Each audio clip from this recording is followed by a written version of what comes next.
social media had an impact on the margins of the election. I don't know that ultimately it made the difference between Barack Obama winning a second term or losing his bid for re-election, but it's clear that campaigns, the most sophisticated campaigns, are certainly using social media more and more. They're migrating onto Facebook. They're using email a lot more. And what they're trying to do is they're adding that to what they already do.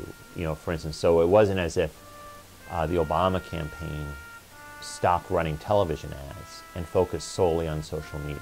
They ran a ton of television ads all across the country, in all the battleground states, including New Hampshire. But they added on to that technology, including social media, that allowed them to do what we could call micro-targeting. That is, trying to reach out to individual voters in local communities and basically treating the whole national election as if it was a series of local elections. And so what they were able to do was basically figure out, using the demographic characteristics of individual voters, what it would take to move them toward the president and away from Mitt Romney. And I think that was what changed in 2012. Not that one type of media replaced another, but that the Obama campaign was able to use social media, including email and so forth, in a much more sophisticated way than they were able to do just 4 years ago.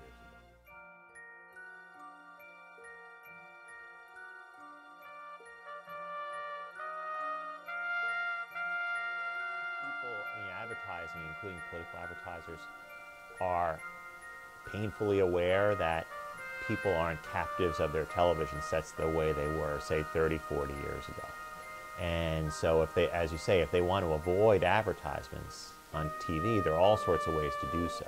You can change the channel, for instance, or a lot of times people aren't watching TV the way they used to. People TiVo television shows, they can fast forward through ads and so forth. So even though both the Obama and Romney campaigns spent a lot of money on television, they're looking for other ways to reach out to voters at a time when it's all about video on demand. So the social networks, I think one question that's still up in the air is how well people can reach out and advertise on places like Facebook. For all the potential of Facebook, for all the potential of Twitter, I don't know how much penetration you get in terms of advertising a message via those particular outlets. So I think you see with newspapers, for example, right? Print ads are declining precipitously, but digital ads aren't necessarily filling the gap. So there's a bit of a vacuum there in terms of advertising on social media. So I think the Obama campaign took this all-of-the-above approach.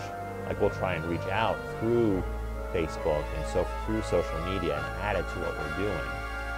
But it's still kind of an open question exactly whether that's going to fill, one's going to fill the gap with the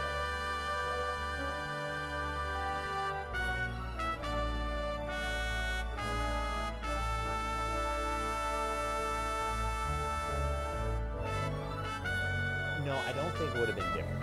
I think political scientists look at elections, and campaigns do matter, it's true, but a lot more matters on things like the state of the economy.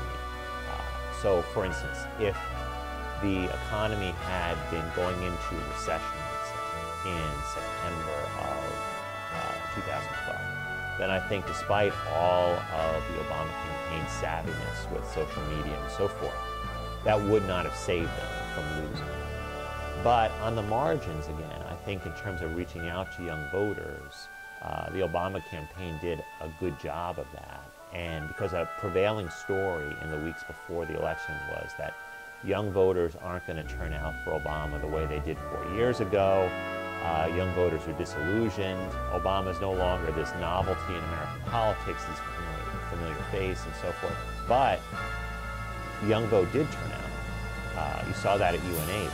I remember on election day, there was this very disciplined organization in place that was ready to get out the vote. And they used some kind of time-honored techniques, like chalk on the sidewalks and signs and that sort of thing. But they were ready to go.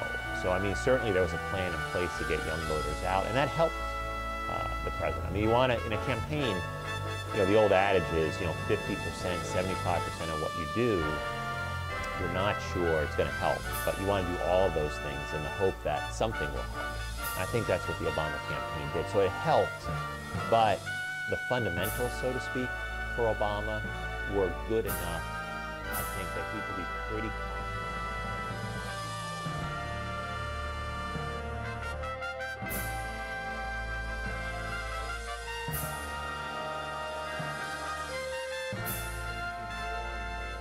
We're finding a place where social scientists and campaign professionals are working on the same sorts of problems. And the problem they're trying to figure out is how social networks actually work.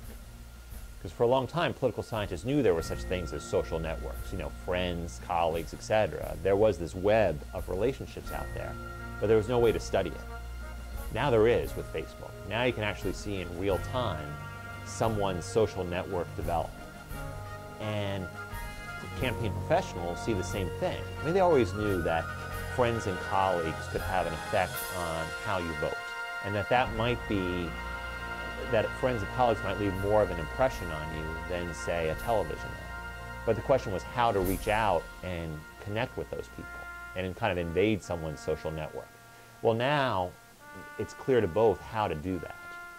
Or at least it's clearer than it once was, because now the networks are there for everyone to see. And so I think in 2016 and forward, you're going to see more and more integration of social media into campaigns as they find that old-time kind of dropping tons of television ads on people don't work the way they used to.